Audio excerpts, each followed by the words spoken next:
Ang alien na pasmado ang bunganga. Beep, beep, beep, beep, beep. Ang tagalupa na viral ang mukha. Bip, bip, bip, bip, bip. Bumibip, bip, bip, bip, bip, bip, bip, bip, bip, bip, bip na ba? Ang lahat, Martian, Beep, beep, beep, beep. Enrico Pañero, Bip, bip, bip, bip, bip. Beep, beep, beep, Bip, bip, bip, bip, bip. Bip, bip, bip, bip, bip. Tik tilaok! Tik tik tilaok! Beep, beep, beep, beep, beep. Ito na ang 101.1 Yes FM Balitang Hoy!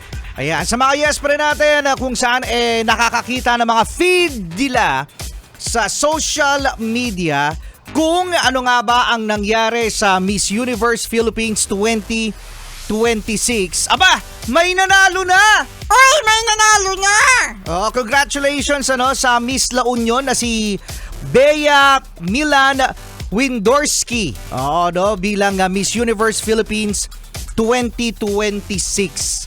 Ayan mga yes friend, ang pabonggahan to pagandahan, paseksihan at syempre patalinuhan. Ayan, how to be confident mga yes friend. Ito yung labanan talaga ng pinakamalulupit dahil sinasabi na hanggang sa ngayon mga yes friend ng Miss Universe pa rin. After all the controversies, patapos ang di umunoy dayaan nung nakaraang Miss Universe, na si Miss Mexico ang nanalo, may tuturing pa rin naman na most prestigious ang Miss Universe. At eto nga, ang final question kung saan ay nanalo itong si Miss La Union Bea Milan Windorsky. So ang tanong mga yes friend ay very relevant sa kung ano ang nararamdaman natin ngayon, nararanasan natin ngayon sa Pilipinas dahil ang question, Martian, ay Many Filipinos are getting frustrated with the country. For you! Huwag galit!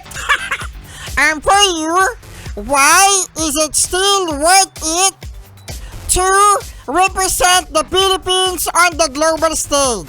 O yun. So after all the frustrations daw na nararanasan nating mga Pilipino, mga yes friends sa bansa natin, para sa iyo, ano nga ba ang worth o halaga? May halaga pa ba? Na i-represent ang Pilipinas sa global stage, sa international stage. So, mga yes friend, ang sagot dito ni Miss La Union is the Philippines is something and a place that I've been in love with my whole life. Growing up in English. Basta nanalo siya. Basta daw na i-search nyo na. I-search nyo na, mahaba yung sagot niya mahaba yung sagot Pero kung titingnan nyo mga yes friend, yung mga sagot ng mga kandidata sa final question and answer, ang gaganda. Magaganda ang sagot and it's, mga yes friend, napaka-unpredictable kung sino ang mananalo. Kasi lahat sila magaganda, lahat sila very confident, lahat sila magaganda ang sagot. Yun nga lang mga yes friend, it's up to the judges kung sino ang mananalo. Isa lang pala, sa dami na magagaling, isa lang pala yung nakakuha ng corona, Miss Universe Philippines. Yan nga si Miss La Union. At ang dami nagsasabi kung gaano nga ba kahirap, yung qualification sa mga kandidata bilang maging Miss Universe Philippines, sana ganun din daw sa mga politiko. Correct! Ganyan! Oo, sa mga binoboto.